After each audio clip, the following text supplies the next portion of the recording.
Hello everyone, welcome. I'm Gavin Kleespies. I'm the Director of Programs, Exhibitions, and Community Partnerships for the Massachusetts Historical Society, and I'm happy to see people here. This evening we have a great program. We're going to talk about researching Jamaica Plain history right here in Jamaica Plain, which is a good place to do it. This event is co-sponsored by the Massachusetts Historical Society, the Jamaica Plain Branch of the Boston Public Library, and the Jamaica Plain Historical Society. So we've got all the pertinent organizations here, except Historic New England, but we won't mention that. The mic doesn't work. So we're going to be joined by three presenters. Laura Pattison, the former head of the Jamaica Plain branch of the Public Library and an expert on local history across Boston. Gretchen Grozier, who is the president of the Jamaica Plain Historical Society, which I would have to say is one of the most active local historical societies in Greater Boston. And Peter Drummey, the chief historian for the Massachusetts Historical Society. And they'll each talk about the different resources that are available at different institutions. The Massachusetts Historical Society hopes that this will be the first of a multi-part series where we'll have featured different neighborhoods throughout Boston. We already have plans to feature the South End Historical Society next month, and we'll be moving on from there. It's worth noting that this project started as a project that we had interns work on last summer, where they went out and they created videos interviewing people in 4 different neighborhoods throughout Boston, including Jamaica Plain. And we have completely forgotten to include the video that they made for Jamaica Plain in this program. But if anyone is interested, you can email me and I'll send you a link to it. We can go from there. So we think that the presentation will take from about 35 to 40 minutes, and then we'll be happy to have Q&A. So without further ado, I'm happy to turn it over to Laura.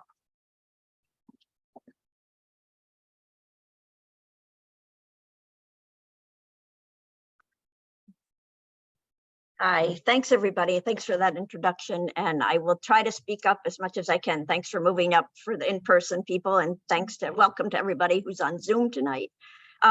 What you see before here is a picture of the local history cabinet, which you see 2 parts of it and a little glimpse of the doors. So if you want to see the real thing, you can make an appointment to go with Shane Gellerman, who's the current branch librarian, to go back to the staff area where this cabinet is now kept. Some of you may remember when it was in what used to be the adult nonfiction room before the renovation, which is now the children's room upstairs. But we needed all the space we had after the renovation, so now it's in the staff area, but very accessible just by request. What usually happens is people ask and we let people just go in there and work for a while and then answer any questions that may come up. So you can see from the cabinet, there are a range of materials, and what I'm going to talk about is each of those. So we have books on the right. We have yearbooks also on the right, which I'll talk about. Also on the left, I have there's at the very top, there's gray, acid-free gray boxes, and I have a sample of that in the back of the room. I'm sorry to the Zoom audience, but if you want to come see them, you can come in and take a look. Also, there are some newspaper boxes, and at the very bottom, there's an acid-free photo box. So the reason this whole project, this collection was started as part of a Carnegie grant that the library got in the early 2000s, and it funded organizing the local history collections in 8 neighborhood branches. And I have the list I can supply later on. I was fortunate to actually have the job of organizing those collections at that time, prior to becoming the branch librarian at this branch. I organized the Jamaica Plain branch. And I'm very happy about it because in this age, you don't know how many old materials are going to stay put sometimes. So I feel in preparing for this talk, I really found that there's a lot of great stuff in there. So let me just talk a little bit. Whoops, I guess I got to go down. This is not moving. Just using the arrow. What? Yeah, I just use the arrow down or to the right. Or I can do that too. Okay, I can just click to the right. Okay, thanks, Shane. So we're gonna go back back a couple, but sorry. Wait a minute. We got out of order. Okay, how do I do this? That's the Jamaica Plain Branch Library. If you don't know, sorry, Gretchen, thanks. It's getting me back to, there we go. Thanks so much. So here are some examples of the books in the neighborhood history collection. These are reference copies, but I checked and all of these are available as circulating copies too. So many of them, again, apologies to the Zoom audience, but they are, you can look at them in the back of the room, some of these. And if you're interested, you can ask for help requesting a copy, reserving a copy from another location. For example, Connolly Branch has a number of these books as well. The one on the far left is the neighborhood history series that was done for the bicentennial in 1976, and it has quite a bit of text and some images. Then you can see the Arcadia series, Images of America book that are more image heavy, but also have some captions and are very interesting. And on the left, then thematic things. This one on the right is the Boston Orange Line. So that was an important part of the Jamaica Plain history to have that transition from an elevated orange line to how it is today. And on the left is a book about the Latinx community of Jamaica Plain, and on the right, a book about the busing era in Jamaica Plain. So all interest, and it gives an example too that we have a lot of Boston history books in our collection, but also Jamaica Plain, and then some other neighborhoods that, because it was what we had in our collection at the time, that's what we cataloged. And the focus was to really, if books were not cataloged, they were cataloged as part of this grant. If they were not bound, they were also bound, and that has not happened much since, to my knowledge, at the library, as much as it used to be. And we also have some really fragile books that were too fragile to be bound that are in acid-free book boxes. So you can, I didn't bring any of those out, but you can take a look at those later if you're interested. Let's see if that works. Okay, sorry, I'm just trying to click. There we go. Okay, this is a very popular book, and let's see, the name of it is the Jamaica Plain Preservation Study. I'd say that, I'll repeat that, Jamaica Plain Preservation Study, because in preparing for this talk, I realized that it has been digitized. As this book, as well as all the other books I've mentioned, are in the BPL catalog, and you can go in and click on it. And this book has been of interest to great interest to our patrons. Even though it's a selected survey of properties in Jamaica Plain, a lot of different people come in and look at it. In fact, we have a couple books that are falling apart because they have been so well used. And it just gives, it was done as part of a preparation for possible landmark status, for national and city landmark status. So it's an interesting example of the books we have. And as I mentioned, all the books are in the catalog. I also wanted to mention we do have books by local historians like Alexander von Hoffman and Richard Heath. Two of those, the Richard Heath pamphlets are ones that he donated, and those are actually not circulating, they're reference copies, but he did many reports and we're very glad to have them here. I mentioned the yearbooks a little bit. They are Jamaica Plain High School yearbooks, and I think the years are 1940s to 1989, but I double checked today, and you can go right to the Jamaica Plain Historical Society, which Gretchen may talk about, and they're all right there and scanned and available. So that's a great thing. I'm going to try to do this well. No, I can't do it. There we go. Okay, so newspapers was part, organizing the newspapers, all the local newspapers was part of this grant project. We actually microfilmed a lot of newspapers. And at the time we got a microfilm reader printer, and it never really was used that much, and it didn't work that well. So it went the way at the renovation, and all of those microfilmed newspapers went down to Copley Square. So they're still available. We don't really have a microtext department anymore, but they're listed in the catalog and you should be able to have access to them. So what you see right here is some browned Jamaica Plain Gazettes, because for many years, of course, we had to collect those. And for many years, we collected, I think Kathy Glenn, if people know from working here for many years, used to bring one in every week. And then every year we would send them down to microtext department to be microfilmed. So we're still collecting them, but the process has changed a little bit. But those, I'll mention the 8 branches: Brighton, Charlestown, Codman Square, Grove Hall, North End, South Boston, South End, and East Boston. So the local newspapers of all those branches were microfilmed at that time and are preserved at Copley. So that's a great thing that that access and preservation occurred through the Carnegie Grant. I'm trying to not go through that every time. I'm sorry. There must be a better way. Okay. Anybody want to show me? Thank you. See, I tried that. It didn't work before, but it's working now. Yay, great. Okay. Thank you. So these are, when I went into the branches, I really didn't curate the materials that much. I just organized them and preserved them. So in each branch, there were lots of pamphlets and newspaper clippings.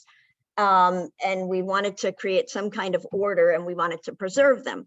So the pamphlet files, I have some examples you may not see, but the first one there in the front is Arts in Progress, and then Boston Landmarks Commission. They are alphabetized. And these are items that are individual items with titles, not necessarily dates, because a lot of things didn't have dates, not necessarily published, all of them, but of interest to the neighborhood. So we put them in these acid-free folders, and now they're in the gray boxes and they're preserved. And by my count, by my estimate earlier today, I think we have about 173 items in those files. So that's one of the gray boxes. I have an example of I think it's a pamphlet file box in the back. We also had subject files. That was when you had a whole bunch of things, different things about an individual topic, a particular topic, like in this case, the Franklin Park Coalition. We had enough materials that I created several files to kind of subdivide the materials. There might be newspaper clippings in there, there might be pamphlets, there might be articles, but it seemed like it would be good to group together items that were about a particular topic. And let's see, I think this is where I end. I basically wanted to just make the point that this local history cabinet and all the materials in it are accessible. They're available by appointment. If you're interested in browsing and looking through, that's certainly acceptable. Also, this is just a starting point, because as with any research project or subject interest, you can check here and find out more references and materials to go further to other parts of the BPL or other libraries in the region or even in the country. So that's your local branch, and you know how good the staff are here to help. You can attest to that. So thank you. I'm sorry to say I had to make this date, even though I already had a prior commitment. So I'm going to have to leave shortly, but I am very happy that it's recorded and I do plan to watch it. And if you have any questions for me, please give them to Shane, and either he will answer them or he will forward them to me. And Shane is sitting right there, and he's usually upstairs at that reference desk these days. So Laura Pattison. Okay, thanks a lot. Thanks so much. Okay. Okay, bear with me while I change presentations.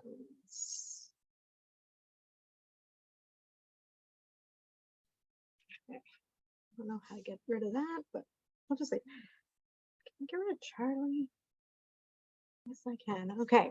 All right. Hi, everybody. I'm Gretchen Grozier. I'm the president of the Jamaica Plain Historical Society.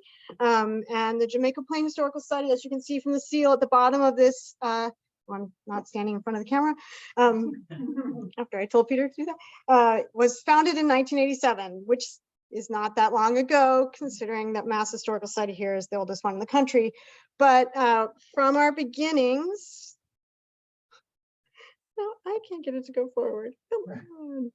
There we go. Oops, now I've gone to, from the beginnings in 1987, we did collect materials. So we also, like Laura was just talking about, have physical archives, many, I think, of similar materials to what you can get here in the JP branch.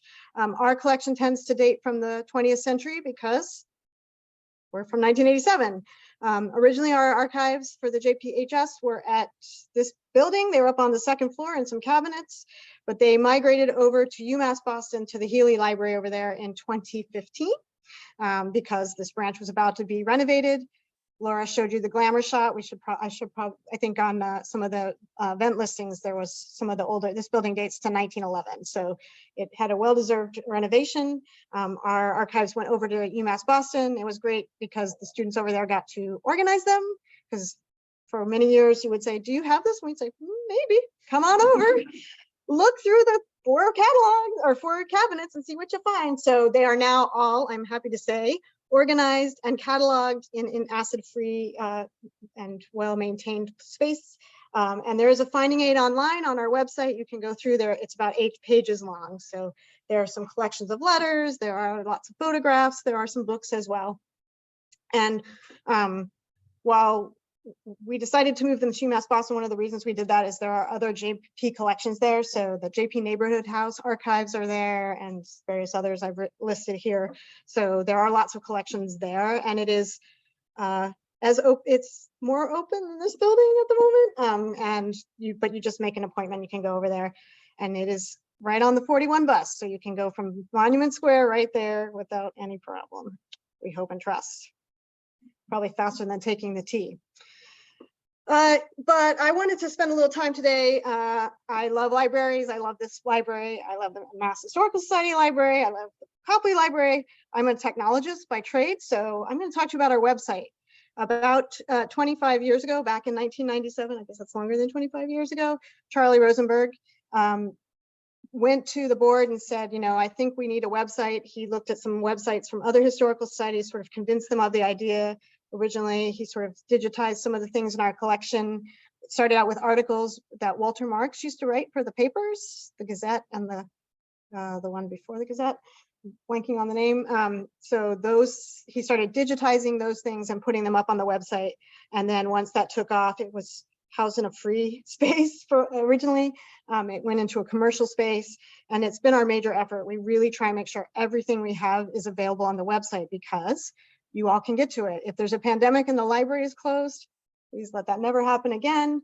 You can still get to our website. If you live in Arizona and you are visiting us on Zoom tonight, you can get to our website. So we really try hard to get everything there, and it is a very robust website. It's had multiple iterations over the last 25 years. And I have to tell you, our plan is always that you just go to that little magnifying glass that's in the screenshot there in the upper right-hand corner of any page. You click on that, you can search a term, and everything we have will pop up. Our search is not working at the moment. It sometimes works if you try multiple times, but if it comes up and it says there's nothing there, try it again, because we probably have it. We are in the midst of an upgrade. So within a month or so, we will hopefully have a working newly upgraded website. But I will show you how to get around it. You don't need the magnifying glass. So the navigation at the top of the website is your friend, or very down at the bottom, there's also a similar navigation, but that's a great way to sort of make your way through the site. I'm going to talk to you about the articles and the resources section, which are very heavy with materials. For articles, we group them sort of by time frames, large eras in history, as well as sort of locations and transportation. I've taken a screenshot here of our locales section with all sorts of articles. I was going to walk over and point, but I'll stand here and point.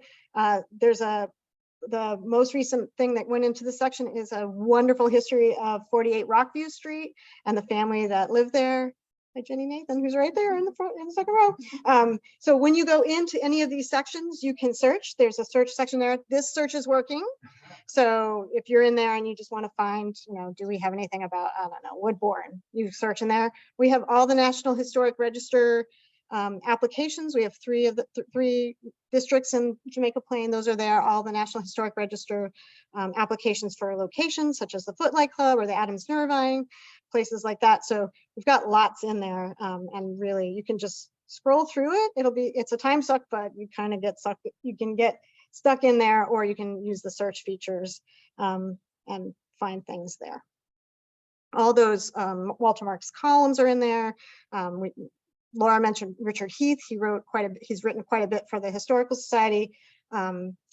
Jenny has written quite a few house history. Well, there must be up to 6 or 7. And then Peter O'Brien, who passed away sadly a few years ago, wrote numerous oral histories for us. And we have lots of other oral histories as well. So again, anything we can find that we can digitize, we'll link to it. And then if you move over to the resources area, we try and put sort of the larger histories here. So we have several sort of histories that were written, a brief history of Jamaica Plain, a guide to Jamaica Plain. We have a bibliography that started out as like typed on a typewriter in 1987. The board created it. We've updated it as of 2019. So Laura was talking about that Boston Landmarks Commission report. We try to put everything in there and link to the online sources. So you can do all of this from hopefully the comfort of your home in your pajamas if you want to, just going through that and seeing all the things that we know all over the place about JP history. There is a wonderful in the lower, we can't do that backwards, lower left-hand corner. There was a pamphlet that was published in the, I want to say 1990, called How to Find Out the History of Your House and Lot. We have since put that on the website. We don't print that as a pamphlet anymore. Oh, Charlie, my angel in the background is highlighting it for you. He's in the back. He's not in the background here. He's on Zoom. Because he's also a technologist. And then Francis Drake wrote a history of Roxbury in 1878 and included Jamaica Plain, even though by that point we were not part of the town of Roxbury, but we were an original. So there's lots here. These are sort of overarching histories and lots of good information that you can find. Next section of the resources are photo galleries. Again, we have thousands of images. There are three galleries that are just 1, 2, 3, and 4. Those all have 250, I think is the max that we can get up to in those. That's why we have 1, 2, 3, and 4. We have a section of group photographs. So there are school photos there. There are photos of the cadets from the Civil War. There's all sorts of different groups in there. We have several specific galleries around specific schools because we have almost every picture of the Manning School, every grade. Henry Scannell was, and all his siblings, every grade for most of the 1960s, 50s and 60s, and I think even into the 1970s. And then more photo galleries, streetcars, thousands, well, not thousands, hundreds of streetcar pictures. There are many people who love streetcars. We have them from very early on to right to the end of the Arborway line. We have several collections that are based in years. So local photographers whose families have found a box in the attic or in the basement and said, here are a bunch of pictures. So the 1980s ones specific are from a family that live over on Everett Street. So there's a lot of the creation of the orange line in that. You can see that there, that's Green Street getting built. The 90s are quite interesting. That's Donald Latham gave that collection, and he was very interested in buildings that were getting updated in the 90s, which is sort of the start of a new era, I guess, in Jamaica Plain. So there's some pictures of a house before it got painted and after it got painted there, which is kind of fascinating. The 70s and 80s is good. JP Licks was looking for a picture. They don't have a picture of their original location. We do, thanks to that gallery. So that it's going to be in a big anniversary publication they're putting together, and I'm hoping maybe we'll get a free ice cream out of it. We also have a collection from the Boston Mounted Police stables, which was at Allendale, and when they closed down, before they closed down, a local photographer went up there and did a whole photo essay, so he very kindly let us put those online. They're wonderful, particularly if you like horses. We have a collection of the New England Hospital for Women, which is kind of technically in Roxbury, but the woman gave us these collections, and many of those nurses and the doctors there lived in JP. So We have a collection about Moxie. Moxie World Headquarters was in Jamaica Plain, down near where Broadway Heath, and the Stop and Shop bar is. So we have a whole bunch of stuff about that, and then a whole collection of postcards about Franklin Park. I'm realizing you guys can't see those listings, but we have lots and lots of photos. Again, you can use search, hopefully, for the most part, to find a specific photo, or you can just spend hours clicking through all of these photo galleries if you want. Another resource that we have tried hard to put online are historic maps. So the next section down, we have 5 different atlases that have been scanned. And so we have links to each page of the atlas for each year with the streets that are on it. So again, you know, if you want to search for a specific street, you can do that. This is from our 1884 atlas. The Historical Society actually owns this atlas, and they're very clear presentations. And I'm hoping Charlie, my guardian angel, will maybe put a little circle next to Curtis Hall there where we're standing, but the library is not there in 1884 since it was built in 1911. It was worth a try. Street is now Sedgwick? Correct. Ah. Oh, there it is. Thank you, Charlie. This is great. Yeah, so Sedgwick got renamed, Walker got renamed to Sedgwick at a certain point. I digress, but there are lots of streets on Sumner Hill that were named for Southern locations because one of the Greeno daughters was married into a South Carolina family. And so we have Carolina Street, Newbern, and Roanoke. Some of those streets during the Civil War era got renamed. So we got John A. Andrew now. Then we also have links on that page, that map page, to other places that have them. So the Digital Commonwealth and State Archives have collections that we don't have, so you can get right there. So if you're on that page, you can hopefully find all the maps of Jamaica Plain that we know of. Also a link to the Atlas Scopes tool at the Leavenhall Map Center at the Boston Public Library. That is an amazing thing. If you haven't tried it, you can go there, you can put in an address and pull up maps from every era, and it's superimposed over the current map, so you can exactly see every location. Again, hours of fun. And then we do also have a link to the 1858 Suffolk County map, which is really the first one that we have, which isn't insurance atlas like these with the detail. It's sort of just an inset from a map of Suffolk County. Issue. Then Laura talked about yearbooks. We have a fairly comprehensive collection of yearbooks digitized, starting from 1940, which is the first one produced by Jamaica Plain High School, and going to the very bitter end, which is 89, I think is the last one that we have. You can, you can't really tell on this, but there are gaps. We don't have everything, so we're always looking for people. We kind of put out requests out on social media, and so usually, you know, we get 1 or 2 a year that we add in. We also have the St. Thomas Aquinas High School yearbooks, and some years they didn't. Towards the end, they didn't do a yearbook. They did what was called the senior album, and then you'll see for JP High in the 1920s, they did these huge images that have all the faces on them. They're super cool. So you can look at those as well. We just got a new one, 1925. So that'll be up shortly. And they're fun to look through, just how people's hair changed over time and their ambitions and what clubs there were. And, you know, at one point there were agriculturalists, but not in the 70s. And then the other thing about yearbooks, I think, is that people kind of forget is that there's ads in the back of the yearbook. So you can get a real sense of the businesses in Jamaica Plain by just looking at those ads and sort of how they change. So I've got the New England Telephone one on the left, on your left, is from the 1970s. And then I put up the class of 1943, which is slightly different. And then I just wanted to say lots of other things, not resources for history research, but on our website, we have a store, so you can get a t-shirt or a mug or a card. And we've also started to put our walking tours online. We do walking tours throughout the summer. There are flyers in the back, but we realized people can't always show up at Saturday at 11. So now we're putting them into an online app, so you can just take your phone around and walk around and do it whenever you want. All our event listings are there, our social media links. You can sign up for our newsletter. So there's lots going on there.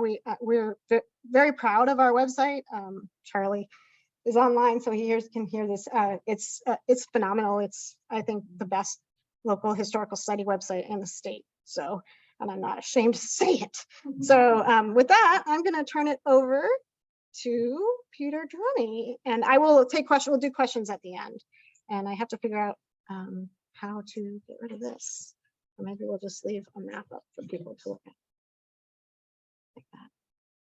So there's something on the screen for people. Sure. I'm Peter Drummey. I'm a historian and librarian at the Massachusetts Historical Society.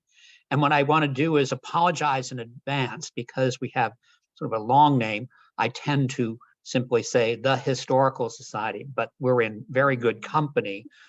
It's also the case that when we were founded right after the Revolution in 1791, our name was the Historical Society, but we were chartered soon thereafter. So this is simply a conceit. But what I propose doing is tell you about what we do through describing several collections that bear upon Jamaica Plain, manuscript collections that bear upon Jamaica Plain history and that overlap in chronology, so cover essentially from the 17th century up to the present, essentially.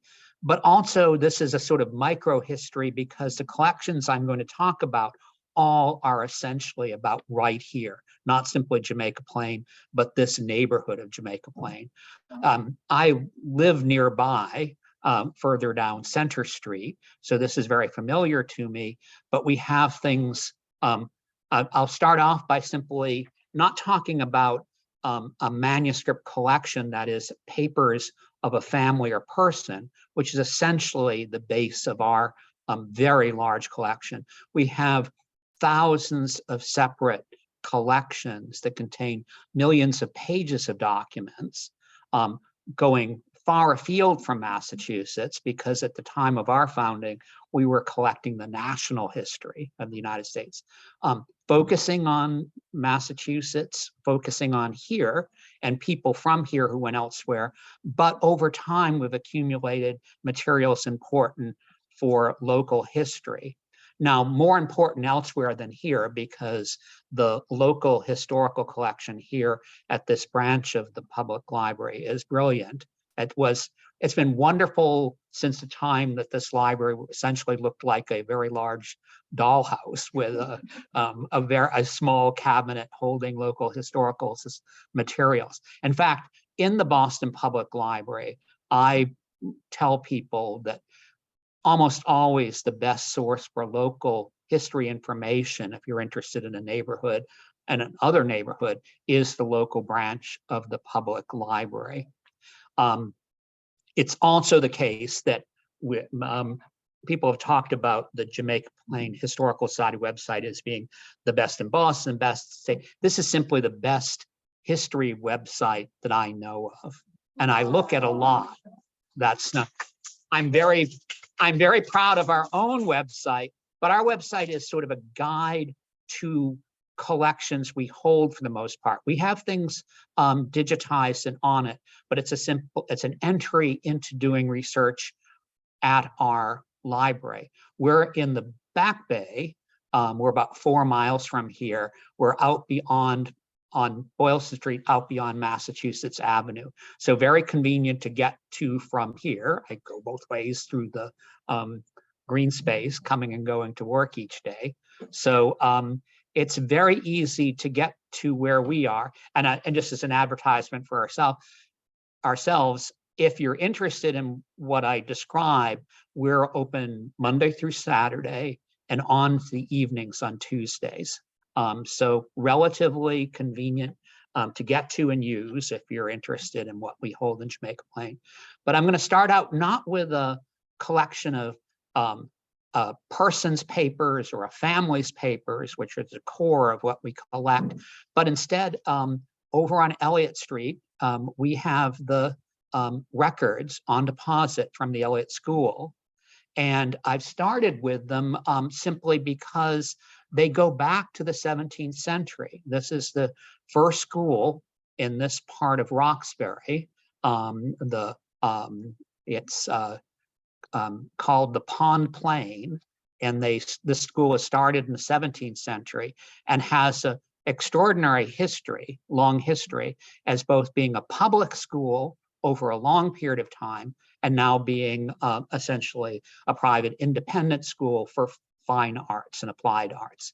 So we have records going back, especially land records, because property was given to the school or used by the school to raise income to support the school. Most famously, John Eliot, the congregational evangelist, gave a large gore of land for funds so that both to support the school in a general way, but also so the school could educate Black and Native American children. And that goes right back to the start here. So the Eliot School records going back to the early days of it are not large, but are interesting, and perhaps more interesting for telling you about the topography right around here. The original site of the school was essentially across the street where the monument is. The landscape's quite different. They leased land in the 18th century to the Lorings. Next door, one property removed, the beginnings of the Loring Reno House. But this is an important collection to know about. And I'll go right from that. We have a wonderful and very large collection of, we call it the David Greenough papers, but in fact, it's the Greenough family over several generations. And the collection is very extensive from the time that the Greenoughs moved into the Loring mansion that was appropriated by the seized by the revolutionary government during the revolution. And the Greenough family lived there essentially from late in the revolution on into and through much of the 19th century. And so you have generations of this family. They seem to name sons David, Stoddard, one after the other. So in a very large collection of family papers, it causes some confusion because it's sometimes hard to know which David is writing letters or keeping a diary or a farm journal. This is still very agricultural, and the farm records within this collection are important. In some respects, that sort of problem of sorting things out is an advantage, because where you have a multi-generational family, you have the luxury of finding out what David Stoddard Sr. had to say about an event or something happening here. And then, about an event, but also what happens is you'll have a child or a grandchild describing the same event. So you'll get different takes on what's happening within this. So this is a great collection, again, covering essentially from the Revolution through the Civil War, the bulk of it, and important for understanding this neighborhood and the people living in it, and a lot of evidence about the family dynamic and the family life, but especially important for the day-to-day account of life here. And then going all the way across Jamaica Pond, there's a sojourner here in Jamaica Plain who comes in the 1870s and lives the rest of his life mostly here, maintains a home in Boston, but is living out here, as many people did live around the pond and out here in the country, starting back in the 18th century, but in the 19th century. And this is Francis Parkman, who lived, his home faced along Prince Street and then went down to the water's edge. So in fact, the Francis Parkman Parkway around the pond runs right over where his house once stood. And it's hard for us to imagine. This is where maps become really valuable to see what that property looked like, which was large and essentially was at the where Perkins Street meets now Parkman Way, right at the corner there. And it's a wonderful story because he is living and this is a person, a romantic historian of the 19th century, wrote a shelf full of books about the battle for control of North America between the French and English and their colonies in the starting the 17th century on through the middle of the 18th century. But nothing he did is quite as wonderful as a book he wrote when he was young, based upon a trip that he made to the American West, the California and Oregon Trail. He had left school, had trouble with his eyesight, and went to recover his health in the West and traveled along the Oregon Trail, and for a brief time lived with and hunted with the Oglala Sioux along this. So his account published was a triumph, and sort of made his name. But what's wonderful is to compare that with the diaries he kept during the course of this trip. And it's also a local connection here, because when he lived at the edge of the pond, diagonally across the pond from where he lived was the very large and elegant home of Quincy Adams Shaw, who must have about the most wonderful Brahmin name. And, but essentially where the Cabot Estates are now, that was the Shaw property. So there's two men who, as very young men, had hunted and rode in the West, came back and essentially settled near each other. Perhaps they weren't the best of friends, because the legend is that Shaw liked spending the winters out here and going away elsewhere for the summer, whereas Parkman lived in town and came out here through the summer months. It's also, Parkman, besides his fame as a historian, romantic historian, is also extremely interested in gardening and horticulture. In fact, the grounds of his home were so extensively planted that he would publish seed and plant catalogs, essentially like a commercial gardener would do. But this was simply, he was advertising what he had grown and what would grow here. So that collection covers a little bit different territory, but essentially through the last decades of the 19th century. And then, just as an aside, we have letters, not a collection, but often we have the letters someone writes to another person or to another family in a collection. But we have a collection of Edward Atkinson's papers, and he is a scientist and a social reformer, and someone who's interested in health reform.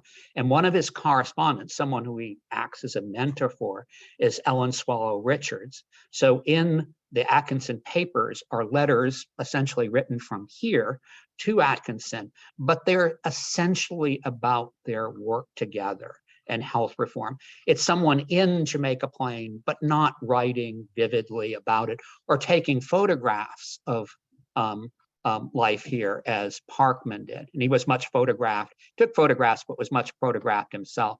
And on Digital Commonwealth, hosted by the main branch of the Boston Public Library, there are wonderful pictures of this house at Jamaica Pond.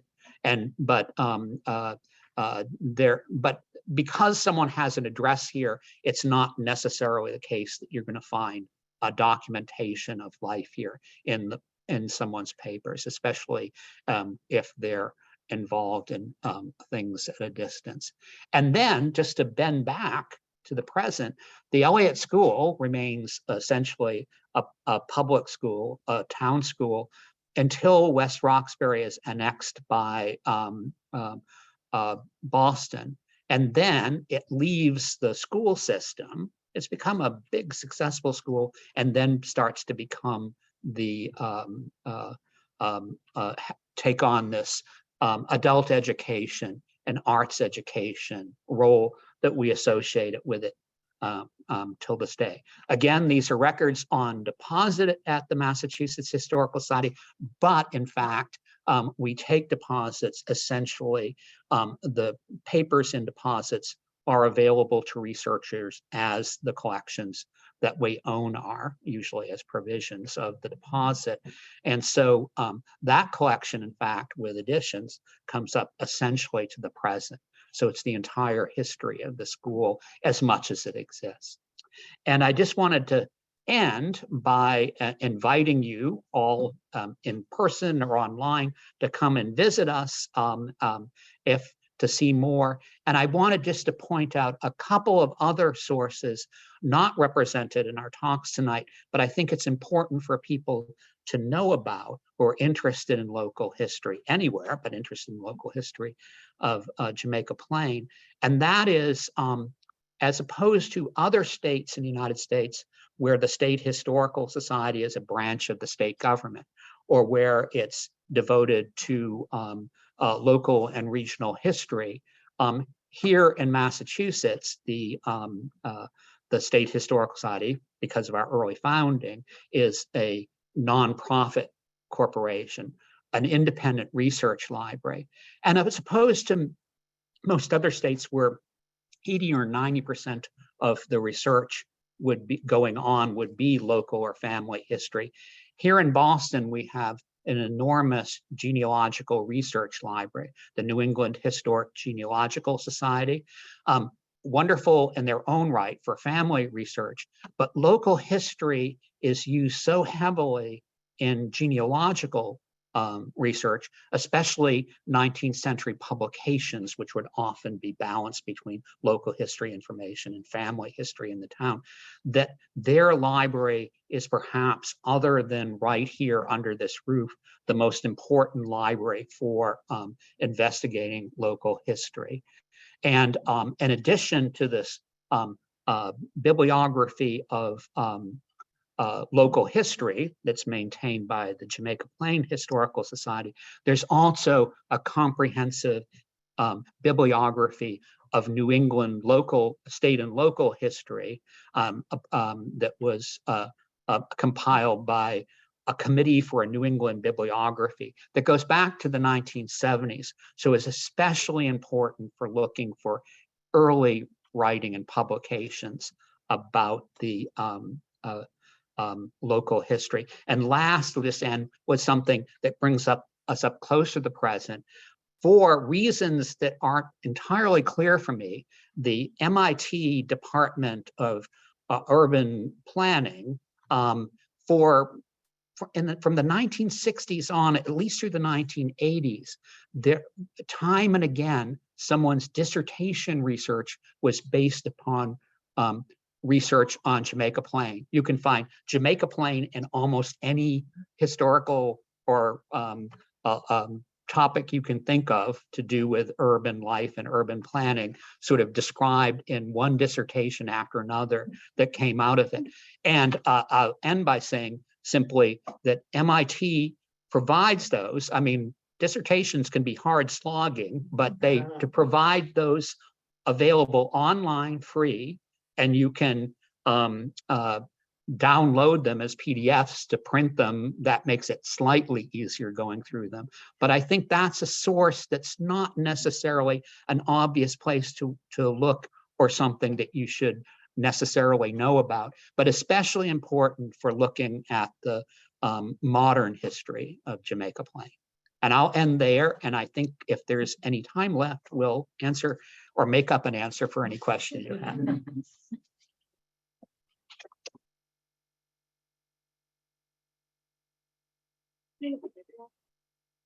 All right. So we're going to turn the projector off in the room just because people don't have to look at us on the Zoom, which is sort of boring. And then I'm going to look at our questions and answers. Oh, this one is for Shane. Oh, okay. Is there an index for the gray boxes? Depends on the box. Depends on the boxes. I have an index for some of the larger boxes that have different photographs and engravings in them. And the pamphlet and subject boxes, there's about 6 of each. So I don't think there's I think there might be a printed index for one of them, but they're also pretty easy just to browse through. Any questions in the room? Oh, and can I just add one thing for the people in the room? I didn't show you pictures of early manuscripts because that doesn't really help very much, but I did bring finding aids. That is what archivists call guides to the collections that I described to you. And I had printed them out. They're here. For people online, these collections I was describing are easily available through our website. that was the next question. Is it possible to visit MHS records online or only in person?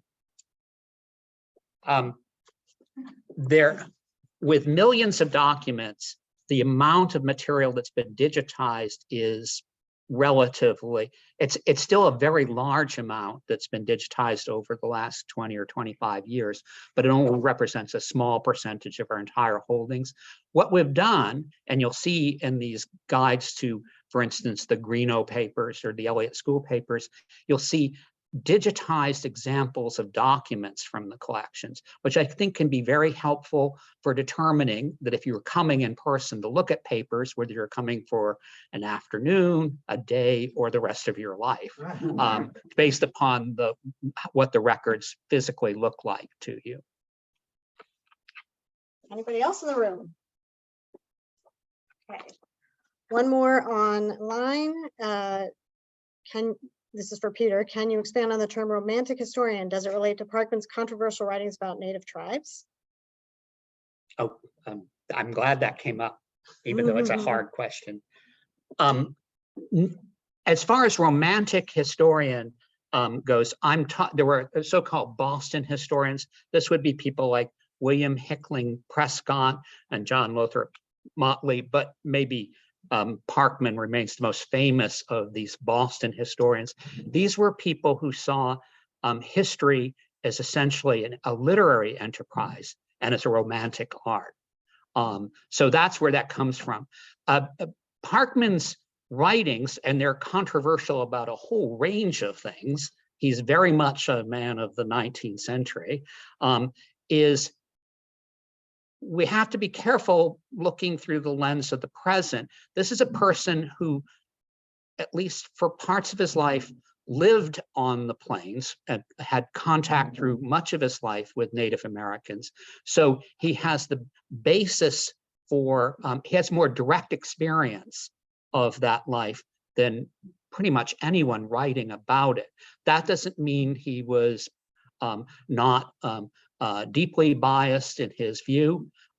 As controversial as his writings about Native Americans are, I think you'd find many Catholic Canadians are even more appalled by how he described essentially what he described as a contest for empire in North America between the decadent French Catholic population in Canada and the sturdy Protestants of New England and greater New England, meaning all the rest of the English-speaking colonies in North America.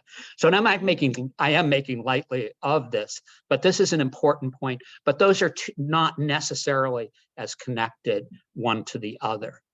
It's his idea of what history was, a literary enterprise, is in some respects separate from his writings about Native Americans and other topics.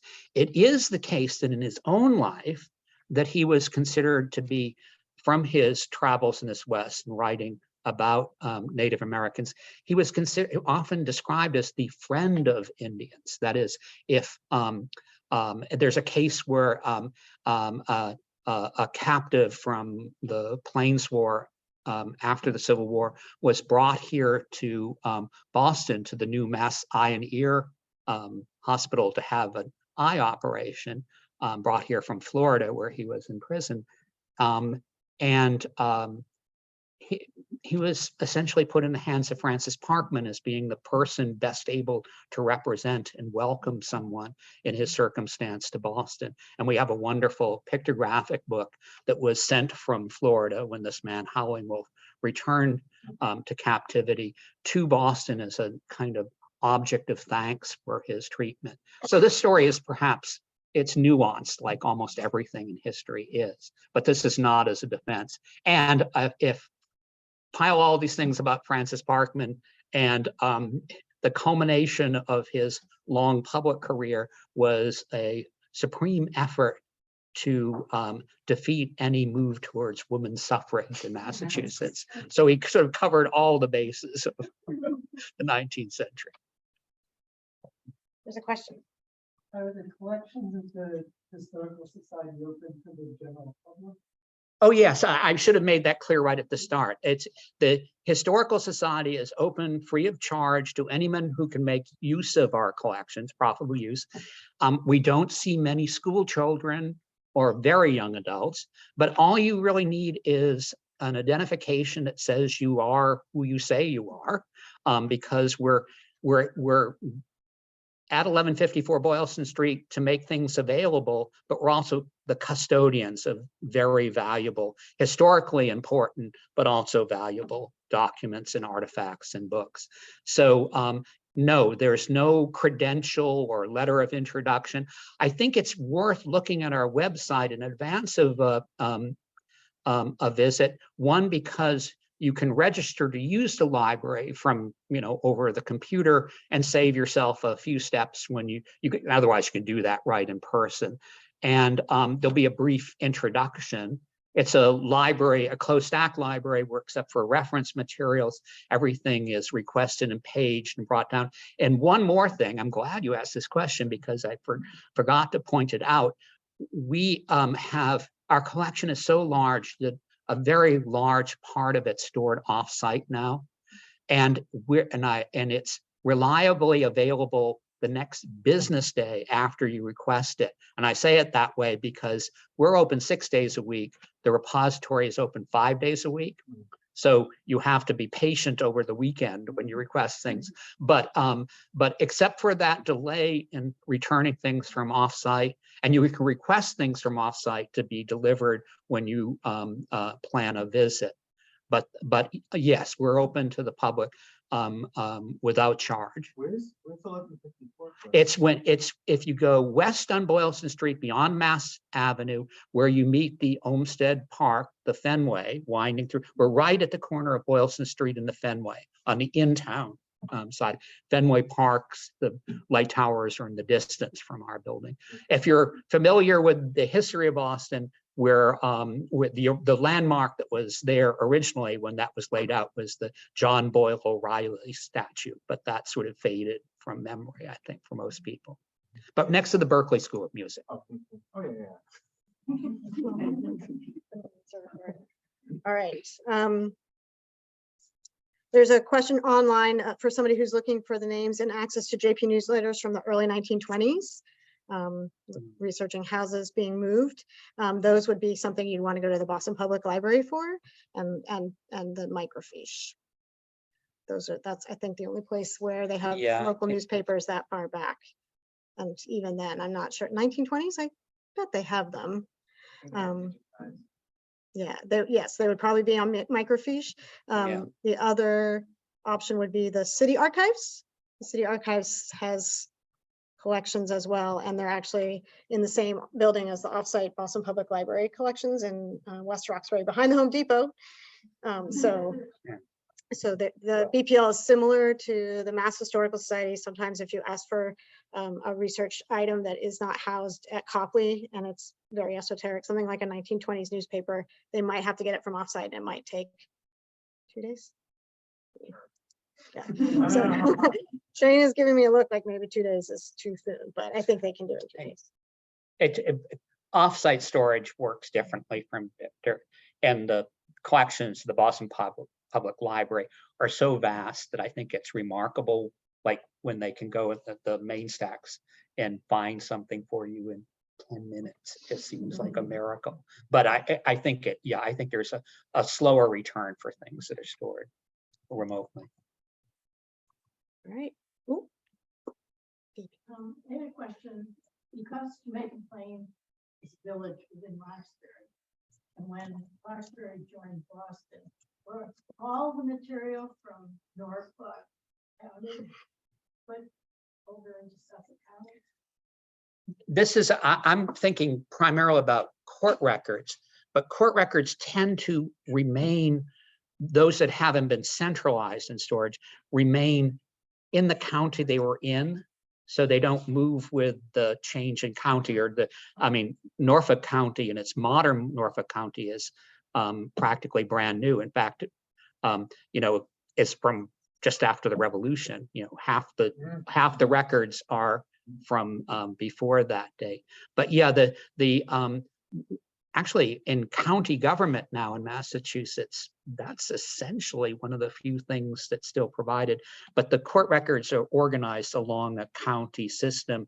And I think for the most part, according to the existing county at the time of the generation of the records. And then a very large portion of the early court records now centralized in the Massachusetts State Archives, regardless of where they were generated.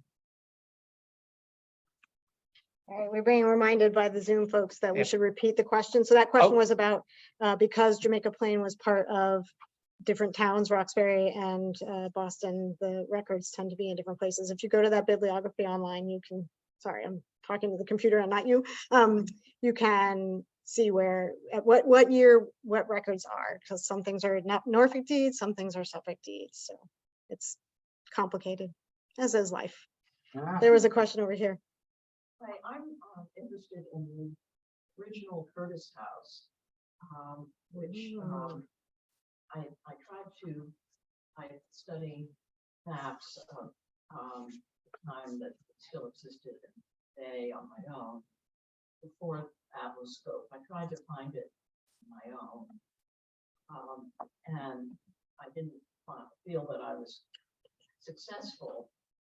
I now think I should probably go to the Boston Public Library by Atlascope to see where it originally was. But I wondered if you know from the Jamaica Plain Historical Society, if you know about controversy that may have taken place when that house was taken down. Mhm.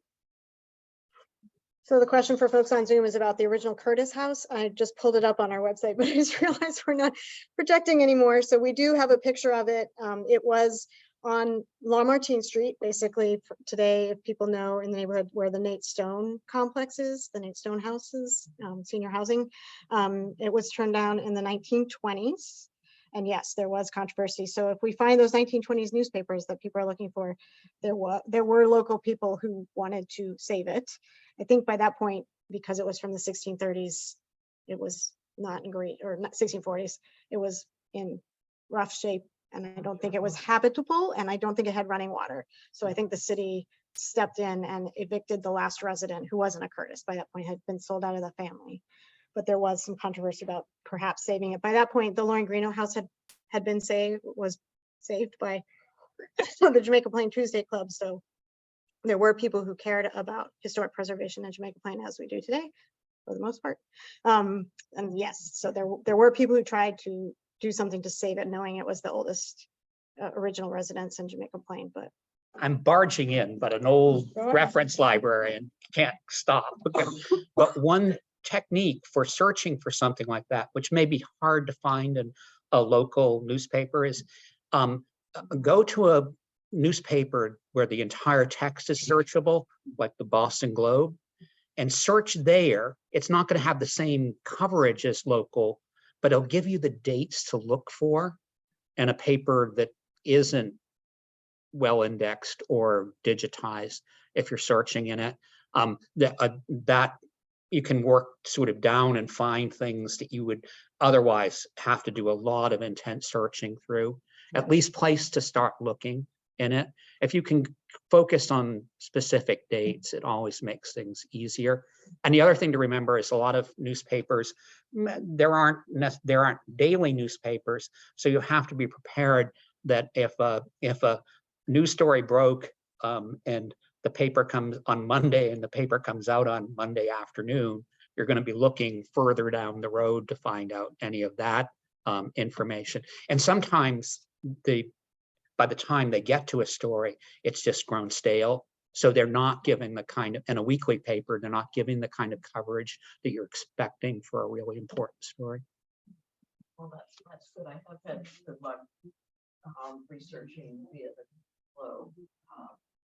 I'd also like to see pictures of the house and its surroundings. I have it up. I'll show it to you afterwards. Okay, thank you. There's a question in the back. I wanted to ask about what you have available on the history of the German club on Danforth, which is now City Life. The Boylston Schulverein. It's Spontaneous Celebrations, the building that's Spontaneous Celebrations. Started out its life as, yep. Yep, we have a history that they published for their 100th anniversary on our website, so you can look at that. And we definitely have some pictures over time. Buying it and selling it, what happened there? I don't think so. I think they kind of gloss over that a little bit maybe, but we definitely have that history. The Boylston Schulverein still exists. They're just not in Jamaica Plain. So they actually have archives. They had some fires over the years and lost some of their archives, but you can actually get in touch with them. GermanSocialClub.org, I believe, is their website. And they will also provide you information. We get lots of people who are interested in that club as well as other German clubs in Jamaica Plain, the Arbeiter. So, and right. You want, more about the history of the building? Yeah. Right. The historical Mhm. moment. Right. Yeah. Right. I don't think we have that, but it is something we should have. I'll put it on the list. The Boston Public Library has important collections of ethnic identity and foreign language newspapers printed here. And it's striking how many times that will include material that is not specifically from here, but about things that people will be interested in because they're fellow German immigrants or along those lines. That's not simply in terms of the specific question, but across a whole range of immigrant groups here. So I think that we're about ready to wrap up. I'm sure that Peter and Gretchen would be happy to answer a couple more questions to people in the room, but I know that it's time for people to go home and have dinner and do things like that. So I want to thank you all for joining us, and feel free to visit the Mass Historical Society or contact Gretchen or hang out in your public library. And I hope you all have a great evening. Thank you for coming. Bye, people on Zoom. Thank you for joining in. Figure out how to stop this. Say hello.